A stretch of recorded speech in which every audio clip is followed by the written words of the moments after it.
Жетім бала. Ертеде бір жетім бала бір байға қой бағуға жалданыпты. Алатын еңбегі жылына бір тоқты екен. Оған ен салып белгілеп жүреді. Күндердің күнінде қойға қасқыр шауып, әлгі баланың жалғыз тоқтысын тамақтап кетіпті. Бала жылап, Құдайға налып, әке-шешемді алды, жетім етіп, енді жалғыз тоқтыны да маған көпсінгенің бе, не жаздым? Деп тоқтының терісін сойып алады. Тоқтының жыртық терісін сатайын десе ешкім алмайды. Сөйтіп мұңайып, ен далада қойын бағып жүргенде үлкен шаһарларға жүріп бара жатқан керуенді кезіктірді. Керуен басшысына келіп, «Ағатай, мен жетім едім. Байға бір тоқтыға жалданып қойын бағып едім. Қасқыр байдың 1000 қойының ішінен жалғыз тоқтыма шауыпты. Мынау соның терісі. Осыны сізге аманат етіп тапсырамын. Өзінен басқа бір нәрсеге айырбастап әкеп берсеңіз болды», деп өтінеді. Керуен басы, «Жетім екенсің, жарайды, аманатыңды алайын», деп тоқтышақтың терісін алып кетіпті. Керуен қалаға барып, заттарын сатып базарға келеді. Теріні халыққа көрсеткенімен ешкім сұрамайды.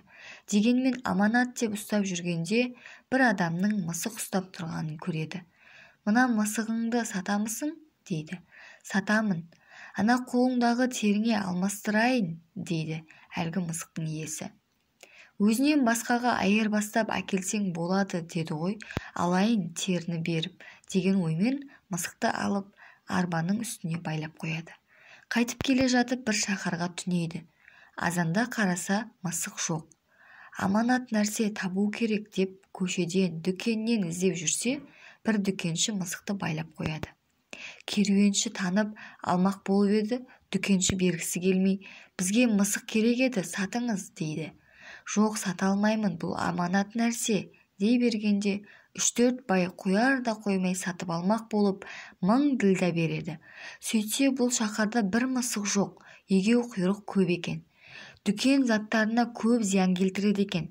Түнде керуеншінің әкеле жатқан мысығы босанып кеткен соң талай егеу құйрықты қырып тастапты.